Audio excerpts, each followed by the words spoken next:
Un transfert de technologie, c'est transformer la puissance de la recherche publique en innovation pour les entreprises.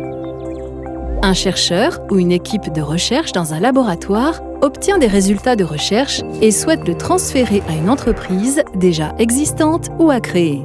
Toulouse Tech Transfer l'accompagne pour protéger ses résultats et investit dans le développement d'une preuve de concept.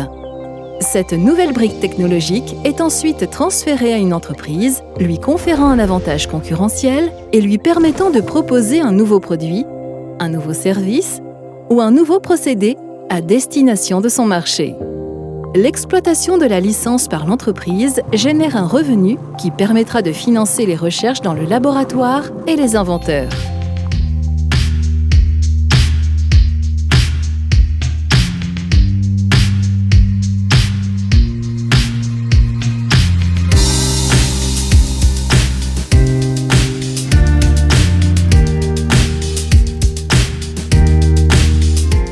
Bruno Chaudret, en quelques mots, quelle est votre innovation et quels en sont les enjeux énergétiques?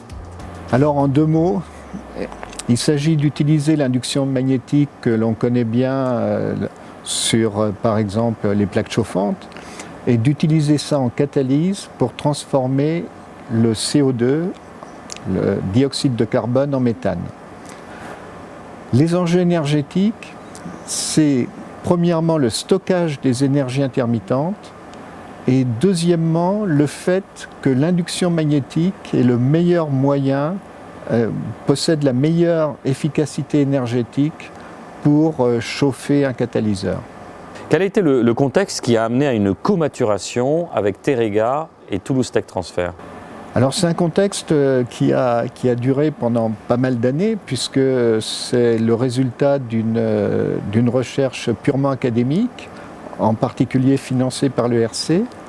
Et puis, s'est posé la question de développer cette recherche à l'échelon industriel. Et donc, grâce à Toulouse Tech Transfer, qui nous a accordé une prématuration puis une maturation, Toulouse Tech Transfer a contacté Terega et on est arrivé là pour enrichir du biogaz.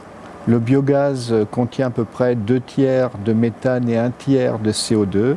Et donc pour valoriser le CO2 qui résulte du biogaz et faire 100% de méthane injectable dans les réseaux actuels de Terega. Quels conseils vous pouvez donner à la nouvelle génération de chercheurs pour innover avec les entreprises?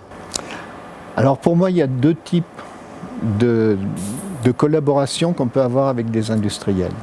Le premier type, c'est qu'il faut développer sa propre recherche académique avec des idées originales, des idées de rupture qui peuvent amener à des innovations de rupture. Et si c'est vraiment nouveau, ça peut intéresser des industriels. Le deuxième type de collaboration, c'est de répondre à un besoin industriel.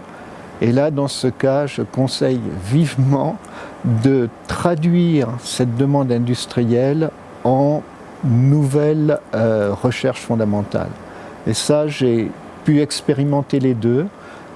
Et ce que je préfère, évidemment, c'est la première, c'est-à-dire quelque chose qui découle du monde académique et qui propose de nouvelles solutions aux industriels.